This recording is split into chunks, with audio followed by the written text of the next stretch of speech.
ba ang tunay na Diyos? Sinabi na ni Jesucristo na ikaw, Ama, ang makilala nilang tunay at nag-iisang Diyos. Hindi sinabi ni Jesucristo na siya ang tunay na Diyos. Bagkus sinabi niya na siya ay sinugo lang ng Diyos Ama.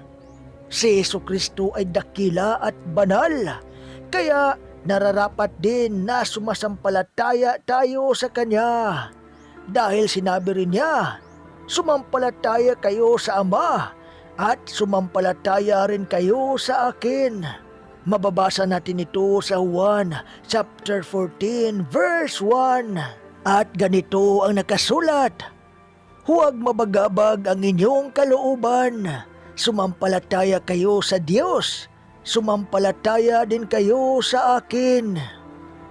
Ngunit kahit sinabi na ni Kristo Jesus ang ganitong mga bagay, hindi pa rin nararapat na siya ang kilalanin nating tunay at nag-iisang Diyos. Dahil sinabi rin niya na merong mas dakila kaysa sa akin. At ang tinutukoy niya dito ay walang iba kundi ang Diyos Ama. Ang Diyos Ama lamang ang bukod tanging nagsasabi na siya lang ang Diyos at walang Diyos liban sa Kanya at wala ng Diyos na darating pa.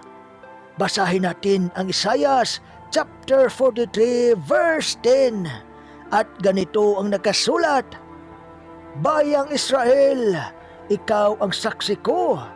Pinili kita upang maging lingkod ko, upang makilala mo ako at manalig ka sa akin. Walang ibang Diyos maliban sa akin. Walang nauna at wala ring papalit. At basahin din natin ang nakasulat sa Isaias chapter 46 verse 9.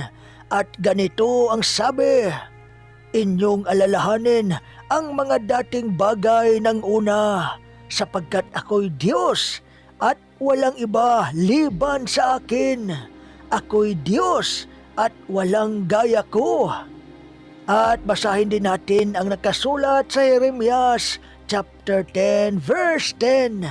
At ganito rin ang nakasulat, ngunit ang Panginoon ay tunay na Diyos.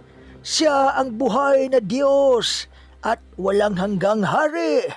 Sa kanyang puot ay nayayanig ang lupa at hindi matatagalan ng mga bansa ang kanyang galit. Siya ang gumawa ng lahat ng bagay. Siya ang nag-iisang lumikha ng langit at ng lupa at ng buong sanlibutan. Mababasa natin sa Isaias chapter 44 verse 24. At ganito ang sabi, ganito ang sabi ng Panginoon ng inyong manunubos at niyang nag-anyo sa inyo mula sa bahay bata. Ako ang Panginoon na gumagawa ng lahat ng bagay, na naglaladlad na mag-isa ng langit, na naglalatag ng lupa.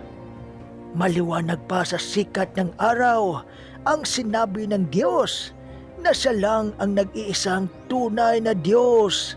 Walang nauna at wala ring darating pa.